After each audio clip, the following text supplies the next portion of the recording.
আমার মেয়ের বিয়ের জন্য আল্লাহর ওয়াস্তে নয় নবীর ওয়াস্তে কিছু দান করো। জোরে কোন আল্লাহু আকবার। ওই সাহাবী যায়া ডাক দিয়া কই ওমর রে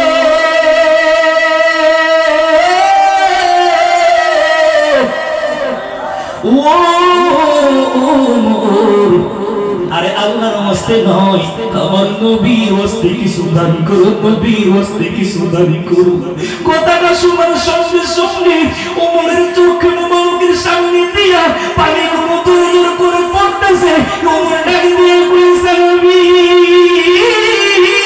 ওরে নবীর ওয়াস্তে চাইনি রে আমার সম্পদের সকল চাবি তোর হাতের মধ্যে দিলাম রে, এই হাত থেকে তলোয়ারটা দিলাম। এইবার ওই সাহাবী ডাক দিয়া কই ওমর আপনি সকল সম্পত্তির চাবি দিলেন বুঝলাম অসুবিধা নাই, কিন্তু তলোয়ার দিলেন কেন একটু বুঝাইয়া বলেন না। ওমর ডাক দিয়া কই ইয়ে আল্লাহ কে চিন্তা না আল্লাহ চিনাইছে রহমাতুল লিল আলামিন, ঠিক না ঠিক? ওমর ডাক দিয়া কই সাহাবী রে ও নবী সাহাবী শুই না যা এই নবীর ওয়াস্তে চাই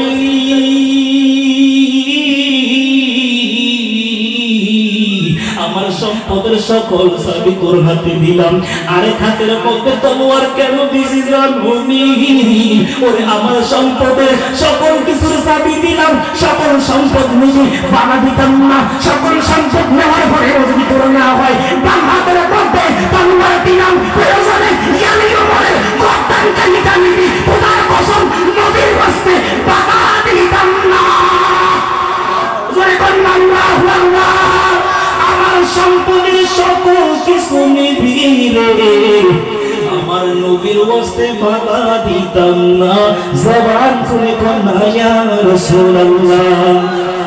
এই জন্যই তো একটু আগে আমার একজন ভাই গজল গাইছিল, নবীর প্রিয় সাহাবী হযরত আবু বকর সিদ্দিক বলেন নবীর প্রিয় সাহাবী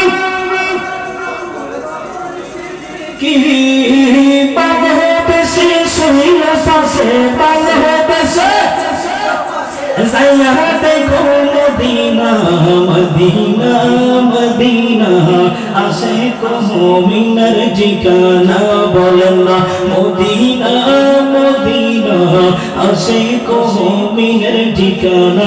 জবান খুলে কোন আল্লাহু আকবার।